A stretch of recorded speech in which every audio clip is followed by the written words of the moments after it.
Alors du coup, moi je fais pas de planche, parce qu'en fait j'ai pas de passe-pied. Et j'utilise toujours tout l'espace, parce que je fais beaucoup de dérobés, donc j'utilise tout l'espace. Et comme je rentre pas le tracteur dans le jardin, pour les traitements, les récoltes ou la préparation du sol, en fait, je peux me permettre de faire ça. C'est un peu la merde pour... tu sais, quand tu circules, c'est un peu désemparant pour tout le monde, parce qu'en fait, il y a du légume partout. Mais c'est un peu parce que j'essaie d'en mettre le plus possible, tu vois. Après, je suis tout à plat. Il n'y a pas de but, comme c'est drainé. Parce que c'est beaucoup plus facile à circuler avec une machine quand c'est à plat que quand il y a des buts. Ça me donne plus de liberté, c'est pour ça. Après, les réflexions en termes de rotation, il n'y a pas vraiment de réflexion. Ce que j'évite, c'est de faire trop tomate sur tomate. Et dans les serres, c'est pas facile. Pour éviter que ça se salisse, quoi. J'essaie de respecter les rotations quand même. Mais je réfléchis plus, tu vois, en termes de petites graines. Et après, c'est plus une gestion par rapport à l'enherbement que je calcule mes rotations, quoi. Est-ce que tu penses que c'est une spécificité du MSV de pouvoir se détacher complètement de cette idée de rotation et d'éviter les répétitions de famille, ou bien pas spécialement? Je crois pas, je crois qu'il faut quand même en tenir compte. Je pense. C'est possible que sur des sols qui soient dits vivants, par rapport à des sols qui sont moins compétents, la plante soit en meilleure santé et du coup elle chope moins les maladies. Mais je pense qu'à un moment donné, même si tu prends une population qui est en très bonne santé et que tu la concentres, ben, elle sera plus sujette à des contaminations, à mon avis, hein. Moi je pense qu'il ne faut pas perdre l'idée de rotation, quoi. Je ne crois pas qu'il faille. Certaines personnes disent ouais, on peut s'en affranchir parce qu'on est sur des sols vivants, là, il y a là, quoi. Déjà, on ne sait pas trop ce que c'est un sol vivant, comme disait Cécile, donc on n'est même pas sûr d'avoir des sols vivants, hein. Tu vois, à la base. C'est un peu prétentieux, tu vois, ce mot d'avoir des sols vivants. Et somme toute, ils le sont tous vivants. Même le sol du mec qui laboure à fond, il nous disait Graham Shepard, même des sols qui ont été matraqués en chimie, en fait, ils ont en eux, sous forme de spores, les germes qui attendent de repartir si les conditions vont bien, quoi. Il n'y a pas de situation irréversible, quoi. C'est plus cette idée d'arriver à ce sol poreux sans passer par la machine, quoi. Tu vois, enfin, vous avez remarqué, c'était ça que je mettais en avant, quoi, d'utiliser une voie biologique pour faire le même travail qu'on fait avec les machines, quoi. C'est plus ça, quoi, que de mettre en compétition les sols, quoi. Enfin, tu vois, par exemple, une pomme de terre qui a eu des dorifores, t'évites l'année d'après de faire des aubergines derrière, quoi. Même si tu es un MSB. Parce que tu as toutes les larves qui sont enterrées et tous les scarabées qui attendent, et dès qu'il va faire chaud, eh bien, ils vont pas se promener, ils vont remonter sur tes plants, quoi. Donc moi je pense qu'en MSV, tu vas pas faire pomme de terre sur pomme de terre ou aubergine et pomme de terre, quoi. Tu vois, je pense que tu vois. Après sur d'autres plantes, ça va être moins prégnant, quoi. Mais certaines plantes, il faut être vigilant quand même, je pense. D'expérience de maraîcher, quoi. Moi ça m'est arrivé de faire des aubergines derrière une pomme de terre et de me faire tout défoncer parce que les dorifores étaient là, quoi, tu vois. Oui, parce que dans ton système, il y a les légumineuses qui sont maintenant très, très présentes. Et moi, par exemple, je n'en mets pas justement pour cette question des légumineuses engrais verts et puis des légumineuses culture de rente. Ça complique fort le système si tu veux essayer de casser le cycle, quoi. C'est vrai, on verra dans le temps, je peux pas te dire. Ce que j'essaie de faire, c'est éventuellement de pailler à la céréale et pas la luzerne, tu vois, les haricots et tout le reste. Pour l'instant, je vois pas ça crée pas de problème sur mes légumineuses, en fait, pour l'instant. Mais c'est possible qu'à terme, ça le fasse. C'est possible que de mettre trop de légumineuses, à un moment donné, je vais avoir trop d'azote et je vais me retrouver dans la balance inverse de ce que j'avais avant et une pluie de conséquences qui se crée derrière. Je l'attends venir, c'est vachement dur à réguler ça. C'est pour ça qu'on n'a pas vraiment d'outils de mesure autres que des outils sensoriels qui sont appuyés sur une expérience naissante. Donc forcément, c'est pas facile tout ça à gérer, quoi. Le vivant, il est complexe et on n'est pas trop de 1 milliard pour le comprendre, quoi. Alors moi j'avais une petite question, c'est revenir sur la photo qu'on a vue de l'américain tout à l'heure avec les racines fabuleuses là. Oui. Mais dans un sol où il y aurait une bonne préparation, de la bonne nourriture en surface, est-ce que vraiment elles iraient aussi loin? Ou est-ce qu'elles vont si loin pour chercher leur nourriture? Moi, je pense que dans un sol bien préparé, elles vont aller aussi loin. Parce qu'en fait, une plante comme ça, qui a une génétique racinaire importante, en fait, elle n'est jamais satisfaite, hein. Tu vois, elle a la possibilité de faire des racines, elle a mangé là, elle a mangé là, elle a mangé là, elle avance là où il y a mangé, quoi. Elle va coloniser même, à mon avis, plus loin. Ce qui risque de se passer, c'est que cette plante, s'il y a beaucoup de nutriments, elle va produire beaucoup plus de feuilles. Elle peut être les feuilles qui s'élargissent, qui verdissent. Au point, peut-être qu'à un moment donné, si c'est une plante qui pousse sur des sols maigres, elle va peut-être choper des maladies parce qu'en fait, c'est trop riche. Tu vois, peut-être. c'est possible. Mais je pense que si sa génétique c'est faire des racines, elle fera des racines. Elle va faire des racines, à mon avis. Hein. C'est une plante sauvage, ça je pense, d'après ce qu'on m'a expliqué, c'est une plante des prairies américaines, des prairies du Middle West en fait. Ces plantes-là. Donc elle pousse sur des sols plutôt pauvres, hein, à la base. C'est pour ça qu'elle a une super génétique de racines, quoi, tu vois, pour essayer d'aller chercher super loin. Quoi. C'est probable.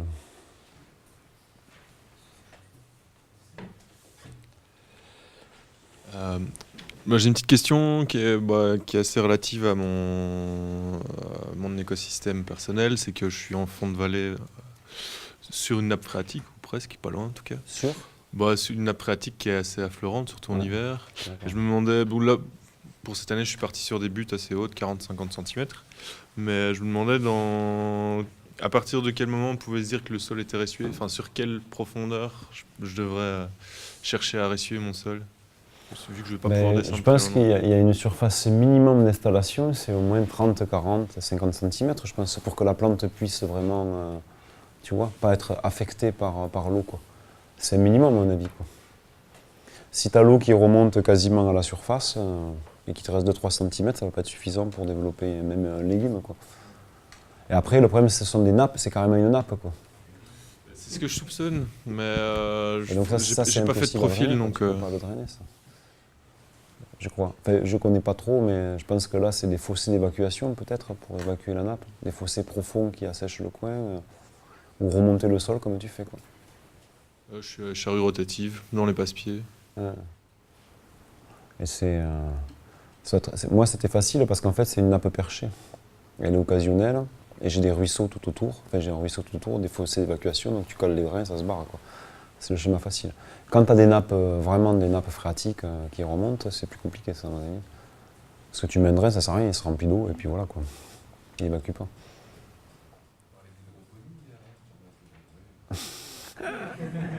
Un peu d'engrais, et puis tu sais, quelque chose pour aérer la nappe, quoi, tu vois. Tu vois. T'arroses, tu sais, à l'eau de Vichy, quoi. L'hydroponie.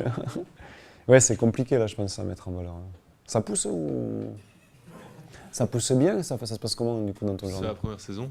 Ah, ça pousse. Et bon, là, avec la saison qu'on a, pour le moment, ça pousse bien, parce qu'il n'y a pas trop de flotte. Mais... Ouais. On verra cet hiver, en fait. Mais il était obligé de relever le sol, quoi. Il a remonté d'1 mètre, on a un copain, c'est ça, il a remonté d'1 mètre son sol, quoi. Lui, c'est travaux publics, quoi. C'est 1000 tonnes de matière, je sais plus combien il a porté, 1000 tonnes de compost de déchets verts, des tonnes de terre.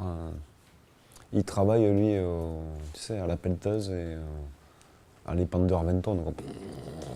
Il a balancé de la matière. Par contre, ça poussait chez lui maintenant, putain. Il dit pas le compost de déchets verts, quand je dis c'est un peu mort chez lui, quoi, je te dis pareil, quoi. Il avait des choux raves, quand je suis passé, les choux raves, ils étaient comme ça, quoi. Les choux raves, un truc comme ça, quoi, tu vois. Ouais, je rave le truc, plus gros qu'une tête, hein. Tu te souviens et on y est passé au mois de décembre, tu vois. Tous les légumes étaient à peu près, il y avait quasiment plus rien, quoi. Il avait des patates douces en stock, elles étaient énormes. Les betteraves, moi, il fait des betteraves sucrières, donc les betteraves grosses comme ça, quoi.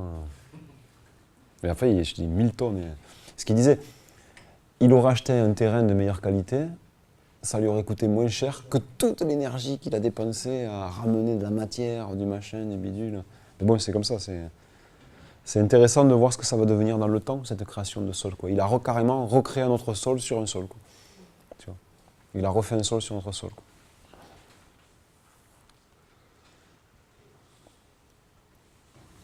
Tout est possible, apparemment, quand on y croit. 2 petites questions. Une par rapport à... tu n'as jamais parlé de l'acidité, enfin pas beaucoup, enfin un peu du calcium, mais je sais qu'après le pH c'est un peu controversé comme indicateur. Il y en a qui l'utilisent, il y en a qui ne l'utilisent pas, mais par rapport aussi parfois des recommandations qu'il y a de chaulage, etc. Enfin je ne sais pas, savoir un peu ce que tu en penses sur ces questions-là. Et alors juste l'autre question, c'était aussi... par rapport au fait de dire intégrer, apporter des matières organiques dans des bonnes conditions, qu'est-ce que tu entendais par ces bonnes conditions Mais les bonnes conditions d'intégration de la matière organique, je commence par la deuxième. Les bonnes conditions d'intégration en matière organique, c'est un sol qui reste tout le temps ressuyé, tu vois, dans lequel il a été pré-aéré par un travail du sol qui a été bien fait, qui n'a pas lissé les argiles, tu vois, qui a été fait à une bonne saison. Donc on est arrivé à ce sol grumeleux par un travail mécanique du sol pour introduire de l'air, dans une terre dans laquelle il y a les minéraux pour favoriser l'activité biologique. Et donc certainement, je pense que les carbonates de calcium, donc ce qu'on appelle aussi le cholage, mais en bio, il n'y a pas droit parce que c'est juste CaO, c'est beaucoup trop soluble, et on libère trop de calcium dans le sol. Et ce calcium, en fait, quand on le libère, il a tendance à se positionner à l'intérieur du complexe argilomique et virer toute la potasse et tous les éléments qui sont calés dessus, qui sont nutritifs. Donc à un moment donné, il y a un surcroît de fertilité. Ce surcroît de fertilité fait que ça pousse, mais après, comme le calcium a pris toute la place, il n'y a plus de fertilité. Donc c'est pour ça qu'on interdit le cholage en bio, tu vois, CaO. Mais par contre, en bio, on utilise les carbonates de calcium, donc c'est CaCO3, souvent des carbonates de calcium magnésiens, parce qu'en fait, pour que le calcium soit disponible et aille sur le complexe argilomique, en fait, il faut qu'il passe par l'activité biologique qui va tout doucement le dissoudre et le mettre dans le sol. Donc moi, ce que j'ai fait chez moi, comme j'avais un pH bas, et surtout que c'était pas tellement le pH qui m'a fait amener à faire ça, que j'avais pas de carbonate de calcium à l'intérieur, puisque c'est un sol lavé, c'est un lubisol, comme j'explique, tout le calcium s'est barré. J'ai réintroduit des carbonates de calcium sous la forme de dolomie, donc c'est du calcaire broyé, et surtout sous la forme de marne, parce qu'à côté de chez moi, j'avais une carrière où il y a de la marne. Et donc la marne, c'est des limons, des argiles mélangées avec des carbonates de calcium. Et donc j'ai apporté l'équivalent de 30 tonnes hectares, une fois, tu vois, pour remonter le taux de carbonate interne de mon sol, quoi. Pour essayer d'avoir cet équilibre entre carbonate et carbone pour que ça se digère, en fait. Tu vois, c'était ça l'idée. Et donc du coup, voilà, j'ai répondu à tes deux questions, du coup, non? C'est ça. Voilà. C'est ça le truc. Et je pense qu'il y a d'autres éléments qui sont indispensables. Dans la formation que j'avais fait avec Graham Shepard sur le VS, il avait toute une analyse complexe, là, comme je disais hier, et il jouait sur plein de points au niveau des minéraux pour relancer la vie des sols, quoi. Tu vois, il jouait sur plein de points différents. Et entre autres, je me souviens, le soufre est un élément important, quoi. Donc cette correction-là des minéraux, tu l'as fait avant l'intégration de En même temps. En même temps. Enfin, disons que, tu vois, moi, ce que je te redonne, c'est du tâtonnage pendant des années. Et du coup, j'ai entendu parler de la marne, j'ai mis, et j'étais beaucoup moins synthétique que ce que je suis capable d'être aujourd'hui, quoi, tu vois. Mais du coup, c'est en même temps qu'il faut le faire, en fonction de la nature de tes sols. Si tu es sur un sol très carbonaté, tu ne vas pas rajouter des marnes, quoi. Il faut que tu aies une analyse qui te permette d'identifier que tu n'as plus de carbonate. Si tu veux aller vers les sols bruns, quoi, les sols bruns naturels, c'est des sols qui sont à l'âge de maturité. Si tu prends la vie d'un sol, tu vois, un sol, en fait, c'est un organisme. Et comme tous les organismes sur Terre, ils naissent, ils sont jeunes, ils ont un âge mûr, ils commencent à vieillir, décliner, tombent malades et ils meurent. Tu vois. Et tout fait comme ça dans la vie, quoi. Et les sols, ils n'échappent pas à cette réalité. Et du coup, les sols jeunes, les bébés, ce sont ce qu'on appelle les rinkers ou les renzines, suivant si c'est sur une roche acide ou une roche calcaire. Donc c'est la roche qui pourrit sous l'effet d'être végétal, comment on appelle ça, primitif, qui sont les lichens. Le lichen, c'est le mélange entre un champignon et une algue.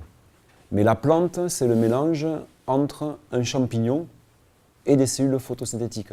Du coup, c'est une plante primitive qui équivaut à n'importe quelle plante adulte, à part qu'elle est réduite à sa fonction la plus simple, c'est des cellules de champignons et une cellule de photosynthèse associée. Du coup, ça a la capacité de s'adapter dans des milieux secs, pauvres en nutriments ou très humides. Et du coup, ça produit un peu de sucre. Ces sucres vont altérer la roche. La roche va s'altérer d'une manière chimique et physique, mais aussi biologique. Il va y avoir commencé la production d'humus. Cette production d'humus va commencer à apparaître les mousses. Les mousses sont des êtres monocellulaires, en fait. C'est la même cellule. Les racines des feuilles, c'est quasiment pareil. Mais il doit y avoir des champignons avec aussi, tu vois. C'est plus complexe. Les mousses produisent plus de matière organique. L'effet gel, dégel, chaleur, humidité altère la roche et il commence à se former les argiles qui se mélangent à la matière organique. Puis après, tu as des plantes de plus en plus sophistiquées, Tu augmentes et tu arrives à ce qu'on appelle les sols bruns. Les sols bruns, ce sont les sols riche en humus, donc labile, riche en, en argile, et riche en carbonate de calcium et en minéraux. Et du coup, sur ça poussent les belles chaînées et traits. Et après, le sol, il se lave, et on passe exclusivement sur mes sols. Il y a de moins en moins de calcium, de moins en moins d'argile, et ça finit à la fin, c'est ce qu'on appelle les pozzoles. Il n'y a plus que du sable, des graviers, tout est parti. Et là, c'est de la pinède qui pousse. Et donc nous, le sol idéal dans lequel il faut qu'on soit, c'est ce sol mature en fait, le sol brun. Donc il faut ramener les choses pour ramener vers le sol brun en fait. Si tu manques de carbonate de calcium, il va falloir que tu t'en réintroduises un petit peu à l'intérieur, quoi. Si tu manques de minéraux, il va falloir introduire ça à l'intérieur. Et après le sable, il n'y a pas un cycle qui recommence? Si, il faut qu'il y ait une catastrophe. Du genre, par exemple, nous, en climat près des pôles, en fait, c'est la calotte glaciaire qui avance et elle pousse tout. Elle te rase tout. C'est pour ça que nous, ici en Europe, d'après ce que le pédologue m'expliquait, on a des pozzoles qui ne sont pas très profonds. Alors que si tu vas à l'équateur, et les mecs, il expliquait qu'au début, quand ils étudiaient à l'équateur les sols, ils faisaient des fosses, et c'était du sable, et du sable, et du sable, ils se disaient, putain, en fait, c'est des sols sableux, genre Amazonie. En fait, ce sont des pozzoles. Une fois qu'ils ont eu des pelleteuses assez puissantes ou qu'ils sont venus extraire de la merde, ils ont fait des putains de trous qui étaient des trous, ils se sont rendus compte qu'en fait, l'horizon BT, l'horizon argileux, il était super profond, il était à plusieurs mètres de profondeur, quoi, tu vois. Parce que tu n'as pas eu ce rajeunissement, d'après qu'il expliquait, avec les glaciations, quoi, qui ont rajeuni les sols ici en Europe. Les sols étaient rajeunis à un moment donné. Puis après, ça dépend de la roche-mère. Si la roche-mère était très pourvue en sable, en fait, rapidement, tu arrives à ces sols-là. Si la roche-mère était très pourvue en argile, ça met beaucoup plus de temps à venir, quoi, tu vois. Si la roche-mère n'avait pas de sable, je ne sais pas ce qui se passe. Et tu n'as plus rien, je ne sais pas comment ça... Enfin, je ne sais pas. Dire. Enfin, tu vois, c'est la conjonction de plein de choses qui font. Et c'est ce qui fait qu'en fait, les milieux sont très variés partout dans le monde, en fait. C'est ce qui fait cette richesse. C'est qu'un endroit, c'est un peu un podzol, c'est un sol qui a été rajeuni. L'érosion, c'est pas quelque chose de négatif, fondamentalement. Ça peut rajeunir, tu vois, l'érosion, un endroit, quoi. C'est pareil, l'incendie, c'est pareil. Détruire des forêts, c'est pas forcément quelque chose de négatif. Ça remet de la jeunesse. Voilà, je pense qu'on a... J'ai une question. Par rapport à tout ce qui est apport de nutriments, donc j'ai bien compris que pour la phase de création du sol au début, etc., ben, tu parles éventuellement amener de la marne ou enfin voilà d'une source de calcium. Mais indépendamment de cette phase de création de ton sol, est-ce que tu considères qu'en maraîchage sur sol vivant, on peut amener aussi des nutriments extérieurs, ou bien est-ce que l'idée c'est de juste voilà faire, enfin comme tu disais, dynamiser le sol et faire en sorte que les plantes puissent puiser les éléments qui seraient naturellement disponibles. Donc est-ce que tu parlais d'engrais starter tout à l'heure, mais donc j'ai pas bien compris si c'est vraiment quelque chose que tu appliques fréquemment pour combler des retards de minéralisation, et si tu vas jouer justement avec de la poudre de sang, des choses comme ça pour amener de l'azote. Moi, j'utilise plus d'engrais organiques pour assurer l'alimentation de mes plantes, tu vois, d'une manière classique où tu calcules tes besoins et t'apportes ce qui manque. L'engrais starter, j'utilise qu'au printemps sur des cultures gourmandes, dire tomates, aubergines, tu vois, courges. C'est uniquement à ce moment-là que j'utilise parce qu'en fait les sols sont encore trop froids, ça a du mal à minéraliser et du coup ça me permet d'avoir une source de nutriments pour que la plante redémarre vite. Tu vois, c'est uniquement pour ça que je l'utilise. Après, quand on crée le sol, on est forcément, dans la plupart des cas, aujourd'hui, dans les compétences que j'ai pour parler de la création de sol, avec des intrants qui viennent de l'extérieur. Tu vois, parce que tu vois, ce BRF, là, les 300 tonnes hectares que j'ai amenés, c'est du broyage de très loin de chez moi, enfin très loin. 20-30 km autour de chez moi, quoi. Tu vois, qui a été broyé, ramené à la station et ramené chez moi, quoi. C'est au début, en fait. Mais après, progressivement, au fur et à mesure que le sol va vers un horizon de plus en plus profond, où les turnovers des éléments sont remis en route, où l'activité biologique est dense, où l'air est là et pénètre et compagnie, en fait, à un moment donné, normalement, on doit pouvoir arriver à des systèmes d'autofertilité. C'est potentiellement, le volant d'autofertilité, c'est pas une utopie, en fait. C'est fort probable qu'on ait des systèmes complètement autonomes. Après, ce qu'il faut savoir, c'est que nous, on est en culture spécialisée, qu'on est écarté de l'élevage. Et du coup, on a toujours besoin de cet intrant à l'extérieur parce qu'on consomme beaucoup de nutriments, tu vois, nous les maraîchers. Et normalement, dans un paysage bien fait, ce qui n'est pas le cas aujourd'hui, on devrait être associés avec d'autres cultures, nous les maraîchers. On devrait faire partie d'un cercle plus grand, sous des formes juridiques, pas forcément être la même entité, mais peut-être des entreprises voisines ou des collectifs qui font qu'il y ait un maraîcher, un paysan boulanger, un éleveur, tu vois. Et du coup, quand tu crées ça, cet organisme agricole biodynamique, en fait, tu crées une forte indépendance vis-à-vis des intrants. Ça, c'est le modèle que Rudolf Steiner a mis en place en 1924, où il appréhende la ferme comme un organisme agricole à part entière. Et du coup, tout ce qui est du domaine de l'intrant, en fait, doit être considéré comme un médicament. Normalement, l'organisme doit pouvoir être autonome au niveau de sa production de richesse. Et l'intrant, en fait, va être un médicament. Là, dans le cas de figure, on est vraiment dans ce cas de figure. On est dans un médicament de quelqu'un qui est très malade. Du coup, on est en, comment il s'appelle, en réanimation, en fait, quoi. Et donc, en réanimation, ça rigole pas, quoi. On ne fait pas avec la dentelle, quoi. On n'est pas là à dire, oh, le pauvre, ça va lui faire mal quand on rentre le tuyau dedans, quoi. On le rentre. Et on le fait glisser à la vaseline, il va rentrer, quoi, le truc, quoi, tu vois. Et du coup, c'est un peu le même principe. Tu vois, c'est le même principe. Tu es en réanimation, tu relances ton bébé. Mais moi, le fait que je sois maraîcher tout seul dans mon coin, mon système, il n'est pas sous une forme d'organisme, même si je tends à le chercher. Si j'étais associé avec des copains éleveurs, ben tu vois, ma prairie, elle intéresserait le mec. De temps en temps, il viendrait récupérer, tu vois, récupérer le truc. Mais moi, son fumier m'intéresserait. De temps en temps, il pourrait m'amener un peu de fumier. Que je composterais avec des préparations biodynamiques qu'on ferait ensemble parce qu'on aurait les organes. Tu vois. Mais il pourrait y avoir aussi un paysan boulanger, tu vois, qui s'installe. Et du coup, peut-être qu'on pourrait faire un maraîchage sur une surface plus grande où on tournerait, quoi. Tu vois, à l'intérieur. C'est plus vers ça qu'il faudrait tendre pour aller vraiment vers du maraîchage sur vivant. C'est pour ça que on peut pas limiter l'agriculture à une vision agronomique. Il y a forcément une vision sociale derrière, tu vois, et une vision holistique, c'est obligé. On ne peut pas se limiter uniquement au carbone, le carbone, le carbone. Oui, c'est sympa le carbone, mais c'est dans un contexte vachement plus large, quoi. Si tu veux vraiment réussir à faire des activités agricoles qui soient autonomes, avec zéro intrant, qui s'affranchissent de l'industrie, qui produisent en masse des aliments de qualité, il faut recréer de véritables communautés à la campagne. Mais sur des modèles modernes, pas des modèles patriarcals, sinon on va péter un câble, hein. Moi, tu me cadres dans un modèle patriarcal, à un moment donné, le mec, je vais le mettre au bûcher, quoi. Tu vois, celui qui me donne des ordres. Avec ma nature un peu libertaire, quoi, tu vois. Et du coup, et je pense que pour la plupart de nous, c'est pareil. Mais il y a moyen certainement de recréer du lien social sur des choses plus horizontales, quoi, plus individualistes, quoi. Mais concrètement, donc, si tu observes par exemple une carence en magnésium parce que tu as des taches sur une feuille de tomate, ou enfin voilà, est-ce que tu considères qu'en maraîchage sur sol vivant, ça va perturber, c'est tricher et ça va perturber peut-être la dynamique du sol d'apporter une source extérieure de magnésium? Ou est-ce que tu dis non, il faut juste alors attendre, adapter ses pratiques et Moi, je crois qu'il faut les deux, quoi. Il faut à la fois réagir pour sauver ta culture et en même temps réfléchir pourquoi il n'y a pas de magnésium. C'est les deux, quoi. Il faut avoir cette réaction, c'est-à-dire que tu sauves ta culture, tu vois, comme on parlait hier par rapport à l'AM 90, je ne sais plus combien, MX, c'est le produit que tu balances pour balancer de l'azote en foliaire. Et puis à la fois repenser dans le temps comment je peux rendre disponible de l'azote sans passer par ce produit issu de l'industrie, quoi. Je pense que c'est... Une chose est sûre, c'est qu'il ne faut pas être dogmatique et il ne faut pas être sûr de tout ce que l'on fait, quoi. Tu vois.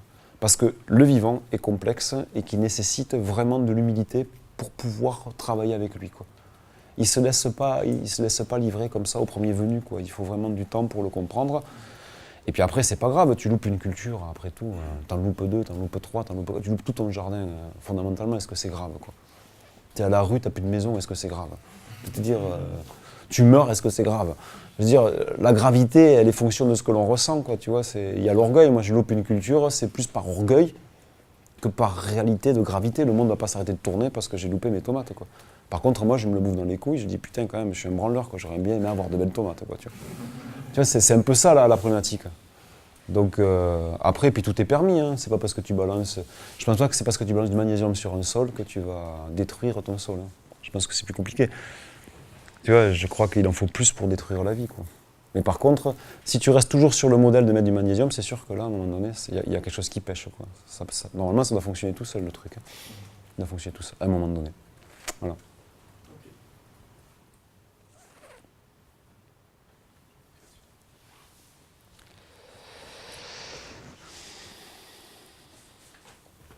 Alors moi, je vais passer sûrement sur un nouveau terrain en plus. Et c'est une prairie, en fait, où il y a des vaches depuis des années. Donc c'est une prairie permanente.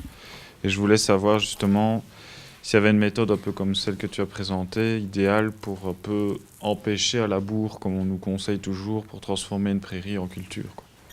Eh ben, c'est ce que je t'expliquais. Si tu as vraiment identifié que ton sol était poreux, avec une certaine fertilité, ben, tu bâches. Et tu vas progressivement en fonction de tes moyens en bâche.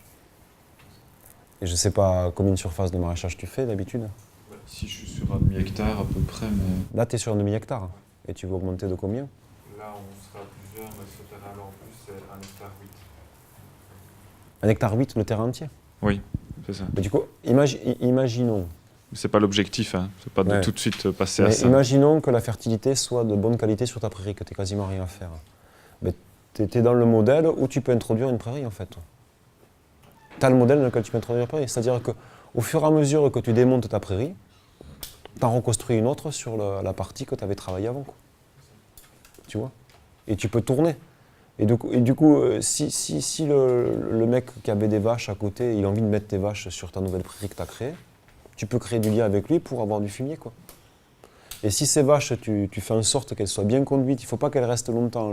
Les principes du mob grazing, là, du pâturage mobile, du pâturage intensif, c'est une lourde charge de bêtes à l'hectare sur un sol qui a de la portance, parce que ça plombe une vache. Si tu le mets sur un sol mouillé, elle va tout te défoncer. Et que tu laisses pas longtemps. Mais par contre, elles sont en mode grégaire, tu sais, en mode troupeau de la savane, où elles sont toutes serrées les unes sur les autres, tu vois, comme ça. Elles bougent. Et là, elles couvrent le sol de bouse. Et Frédéric Thomas, il me disait, l'indice qu'il faisait, c'est à un moment donné, quand je fais un pas comme ça, et un pas comme ça, je mets les pieds dans une bouse. Tu vois, à peu près, il disait. Pour que ça... En fait, c'est à l'œil, en fait, que tu vois. À un moment donné, les bêtes commencent à en avoir marre. Ça leur va plus ce qu'il y a. Il me disait aussi, les bêtes, tu le vois, elles commencent à en avoir mal. Elles cherchent à sortir du parc. Il faut les virer. C'est qu'elles vont trop pâturer.